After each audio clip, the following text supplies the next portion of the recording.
The day has finally arrived. And no, it's not the Packers making the top 10, but it's the Vikings falling down it. Yes, I'm that petty.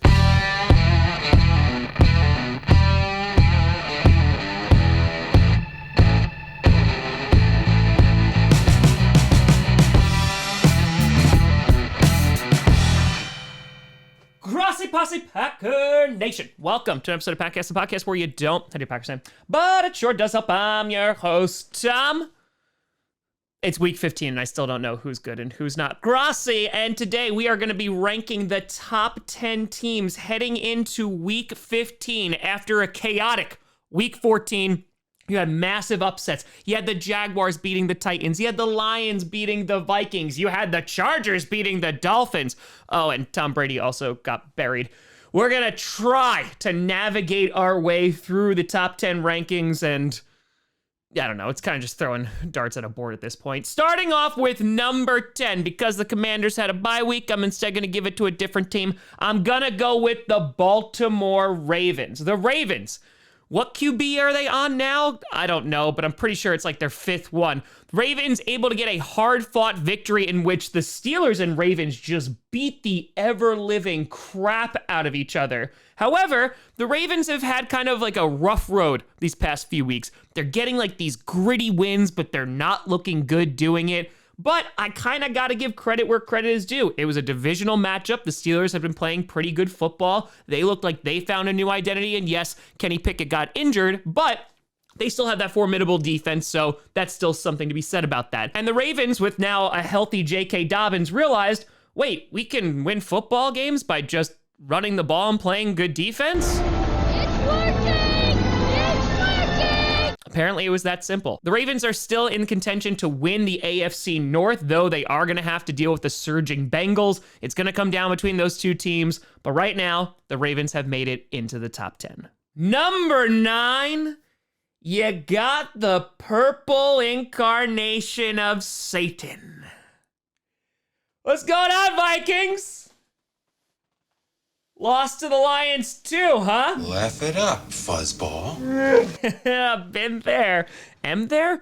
Might be there again at the end of the season. The Vikings losing to the Detroit Lions, and it's not just because they lost to the Lions, but as Vikings fans know, there's just been this consistent meh throughout the season. There's these like close, gritty games. Some of them shouldn't be that close, but they're able to pull off the W's unless you're playing the Eagles or the Cowboys. And here, unable to defeat the Lions at Ford Field. But the bigger concern is that defense. Ed Donatel might not be able to leave Detroit after this Sunday's performance. This is the 5th game in a row that the Vikings defense has allowed over 400 yards. That's not a great stat. The Vikings are likely still to win the division. They're gonna go to the playoffs. However, there's definitely some concerns there. They've had a nice string of games in which they've been able to get some wins, but we'll see what happens with the rest of the season.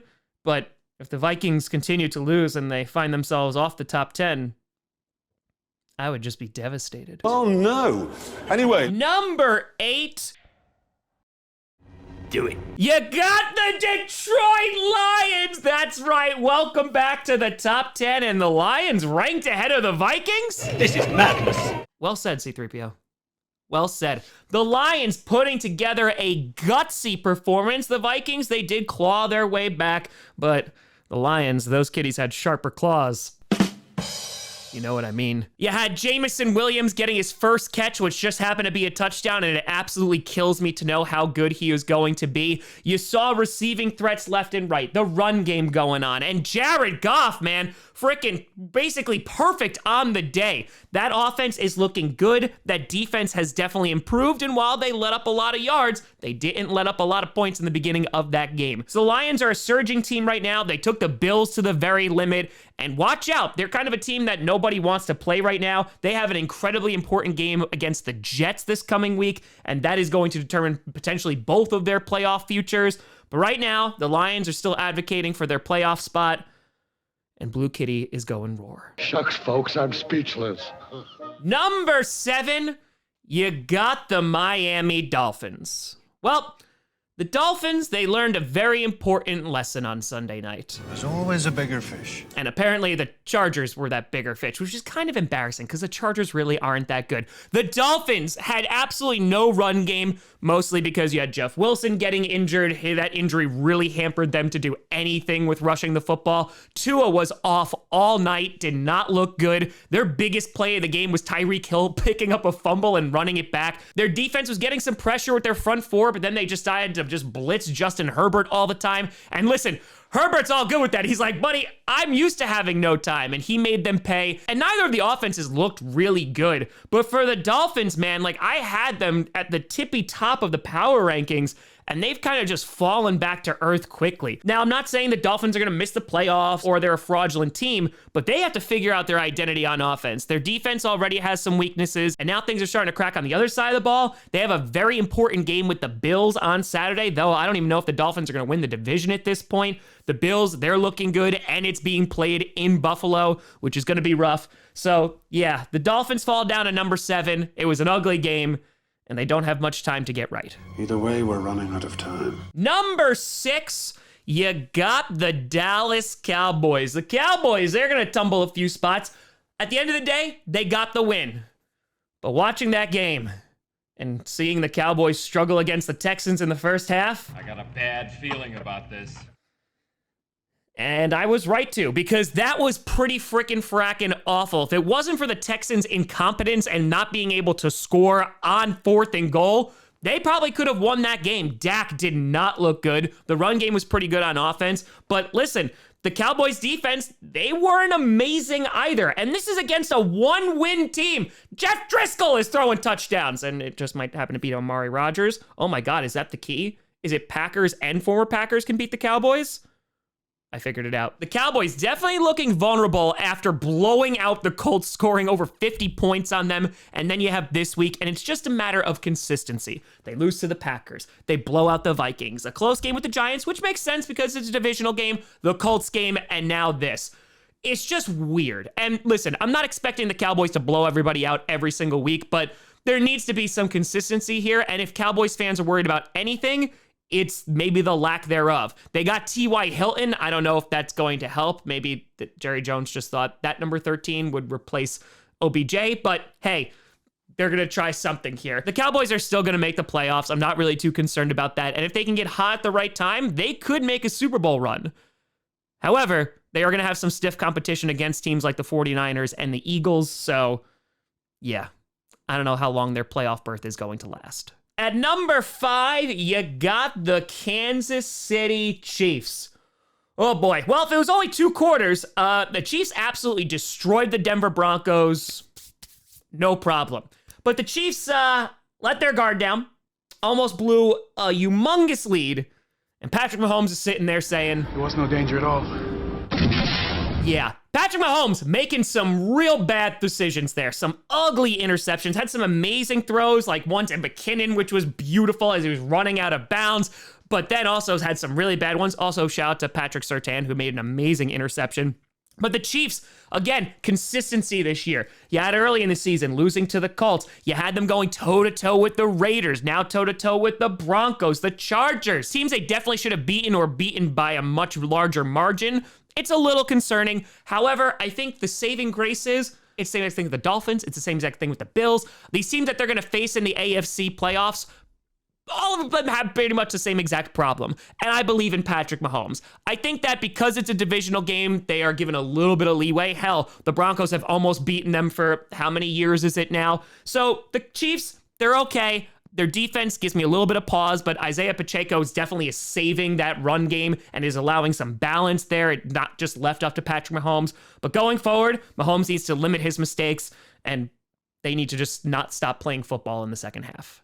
Number 4, you got the Buffalo Bills, an ugly game against the New York Jets in which you had Mike White getting knocked out of the game, then coming back, then getting knocked out of the game again, wind up leaving in an ambulance. Hopefully he's okay. Apparently he's okay to start, or they're looking at him to start against the Detroit Lions, so that's good news.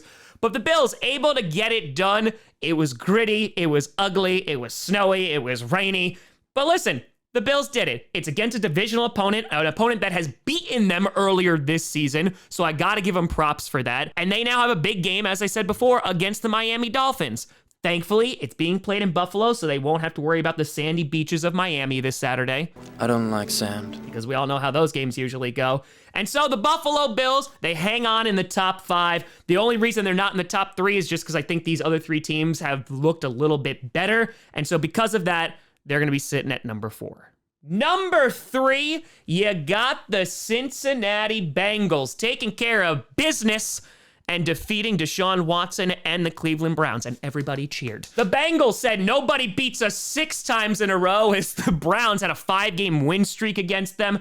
Utilizing the ground game, Joe Mixon returning, so now opponents have to not only worry about Mixon, they also have to worry about Pirine, who's been doing well. This is getting out of hand. Now there are 2 of them. So that makes a great ground attack. On top of that, I mean, they just have every receiver known to mankind, and it doesn't matter if it's Jamar Chase, Tyler Boyd, T. Higgins, or the guy who looks like Adam Cole, baby. It doesn't matter. The offense is obviously very good. Now, I will say, the biggest thing about the Bengals and why I believe in them going forward has been their defense. They limited Nick Chubb. Before that, they've limited Derrick Henry. Their defense has been pretty damn solid. And I know Deshaun Watson started getting in a rhythm later in the game, and Deshaun Watson's also super rusty. I'm so sad about it. But the Bengals defense has kind of given me a lot of hope there. They do have some injuries, so that's a bit of concern. But going forward, the Bengals are going to be competing for the AFC North against the Ravens. I think they're still going to be the favorite to win that division. They have a game against the Buccaneers next week, which they might kill them.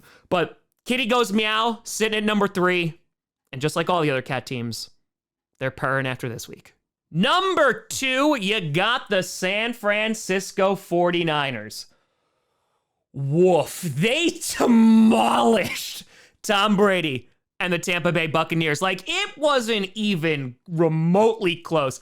That game was a shutout. They were pulling games left and right. They were pulling them in Maryland, Ohio, Wisconsin. They were pulling them everywhere. They should have pulled them in Tampa because we were witnessing a massacre. And the 49ers, they were just able to do whatever they wanted to that defense. The defense had their way with Tampa's offense. They couldn't run the ball at all. Tom Brady was struggling all day. And listen, the Buccaneers were also shooting themselves in the foot. But the 49ers looked like a complete team. Some concerns, Brock Purdy considered day-to-day with an oblique injury, and thankfully Debo's scary-looking injury was just an MCL and ankle sprain, so he actually could come back before the playoffs. And the 49ers are just hoping to get to the playoffs in one piece, although they may have to make a pit stop at Tatooine. But overall, it kind of doesn't matter who they have back there. The 49ers are a damn good football team. They're one of the best, and I think just going forward, they're one of the scarier teams to face. They have a Thursday night matchup against the Seahawks. The last time that they played, they beat the crap out of the Seahawks, and now they've added CMC, have a great defense, and are just firing on all cylinders, so My powers have doubled since the last time we met, Count. doesn't look good for the Seahawks. And number 1, no surprise here, you got the Philadelphia Eagles, the first team this season to clinch a playoff berth, and oh boy, do they deserve it. Not only is Miles Sanders amazing, you got A.J. Brown, you got Devontae Smith, and of course, you have the frontrunner for MVP, Jalen Hurts. They got so many weapons, they're looking like General Grievous over here. Your lightsabers will make a fine addition to my collection. And the best part about it is they can beat you in a litany of ways. Miles Sanders can just go off. Jalen Hurts can use his feet. He can throw the ball for over 300 yards like he did the previous week. It doesn't matter. Opposing defenses need to decide, okay, who are we going to key in on and pray that the other guys aren't going to destroy us. And on top of that, the defenses look pretty good. They beat the crap out of the Giants. They didn't care it was a divisional game, and the Giants were just woefully unprepared for this. I give some credit to the Giants because, again, they're dealing with practice squad guys because there's so many injuries, especially to that secondary. But the Eagles, they came, they saw, they conquered. Record sales, sold out concerts, and you'll probably see an encore next week. So to recap, at number 1, you got the Eagles, 2 the 49ers, 3 the Bengals, 4 the Bills, 5 the Chiefs, 6 the Cowboys, 7 the Dolphins, 8 the Lions, 9 the Vikings, and 10 the Ravens. But let me know what you think down in the comments below. Who do you think should be in the top 10? Let me know. You know, send me at TomGrossiComedy.com or TomGrossiComedy, all social media, see down below. Check out podcasts on SoundCloud, iTunes, Google Play Music, Spotify, and of course YouTube. And a big shout and thank you to all the patrons over patreon.com/TomGrossiComedy and the YouTube members. But thank you so much for watching. I'm Tom Grossi. And as always, go Pack Go.